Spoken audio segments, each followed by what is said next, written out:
அனைவருக்கும் வணக்கம். சற்று முன் வெளியான முக்கிய அறிவிப்படி குடும்பத் தலைவிகள் அனைவரும் பயன்பெறும் வகையில் கலைஞர் மகளிர் உரிமைத்தொகை திட்டத்தில் புதிய மாற்றங்களும் மேலும் நகைக்கடன் தள்ளுபடி குறித்து முக்கியமான மகிழ்ச்சியான அறிவிப்புகள் வெளியாகியுள்ளன. இதை பத்தி விரிவாக நம்ம வீடியோல பார்க்க போறோம். வீடியோ ஸ்கிப் பண்ணாம பாருங்க. வீடியோக்குள்ள போறதுக்கு முன்னாடி இந்த வீடியோ லைக் பட்டனை பிரஸ் பண்ணிக்கோங்க. இப்பதான் இந்த சேனலுக்கு ஃபர்ஸ்ட் டைம் வரீங்கன்னா சப்ஸ்கிரைப் பட்டனை பிரஸ் பண்ணிக்கோங்க. கூடவே பெல் ஐகான் பட்டனை பிரஸ் பண்ணிக்கோங்க. வாங்க வீடியோக்குள்ள போகலாம். தமிழ்நாட்டில் அடுத்த சில மாதங்களில் சட்டமன்ற தேர்தல் நடைபெற இருக்கிறது. ஒருபுறம் கூட்டணி பேச்சு வார்த்தைகள், தொகுதி பங்கீடுகள் உள்ளிட்டவை நடைபெற்று வருகின்றன. அதே வேளையில் பிரதான கட்சிகளான திமுகவும் அதிமுகவும் தேர்தல் வாக்குறுதிகளை தயாரிக்கும் பணிகளை முன்னெடுத்து இருக்கின்றன. இந்த தேர்தலில் மீண்டும் ஆட்சியை தக்க வைத்து விட வேண்டும் என திமுக மிக தீவிரமாக இருக்கிறது. இழந்த ஆட்சியை கைப்பற்றி விட வேண்டும் எனவும் அதிமுக தீவிரமாக செயல்பட்டு வருகிறது. எனவே மக்களை கவரக்கூடிய வகையிலான அறிவிப்புகளை இரண்டு கட்சிகளுமே தொடர்ச்சியாக வெளியிட்ட வண்ணம் இருக்கின்றன. பெண்களின் வாக்குகளை கவரும் வகையில் தமிழ்நாடு அரசு மகளிர் உரிமைத்தொகை திட்ட பயனாளிகளுக்கு 5000 ரூபாயை வங்கி கணக்கில் வரவு வைத்து இன்ப அதிர்ச்சி தந்தது.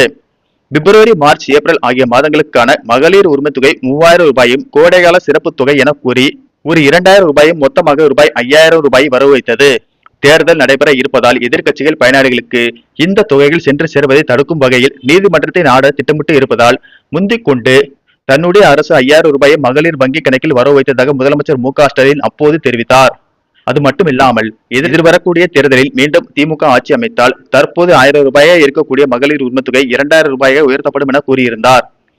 ஏற்கனவே அதிமுக பொதுச் செயலாளர் எடப்பாடி பழனிசாமியின் மகளிர் உரிமைத்தொகை திட்டத்துக்கு மாற்றாக குலவிளக்கு என்ற திட்டம் செயல்படுத்தப்படும் என்றும் அதில் பெண்களுக்கு மாதம் 2000 ரூபாய் வங்கியிலேயே நேரடியாக வரவு வைக்கப்படும் என்று அறிவித்தார்.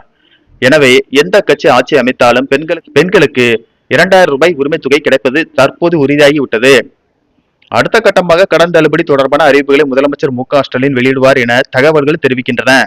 கடந்த முறை சட்டமன்ற தேர்தலிலேயே திமுக 5 பவுன் வரையில் அடகு வைக்கப்பட்டுள்ள நகைகளுக்கான கடன்களை தள்ளுபடி செய்து உத்தரவிட்டது. எனவே இந்த முறையும் கூட்டுறவு கடன்களில் வைக்கப்பட்ட நகை கடன்களை தள்ளுபடி செய்யும் என்று கூறப்படுகிறது.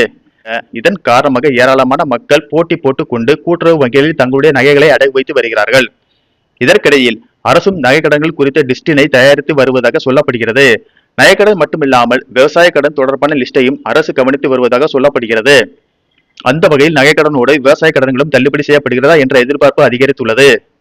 ஏற்கனவே அதிமுக பொதுச் செயலாளர் எடப்பாடி பழனிசாமி அதிமுக ஆட்சி அமைத்தால் மாணவர்களின் வங்கியில் பெற்ற கல்வி கடன் ரத்து செய்யப்படும், மகளிர் சுய உதவி குழுக்கள் கடன்கள் தள்ளுபடி செய்யப்படும் என அறிவித்திருக்கிறார்.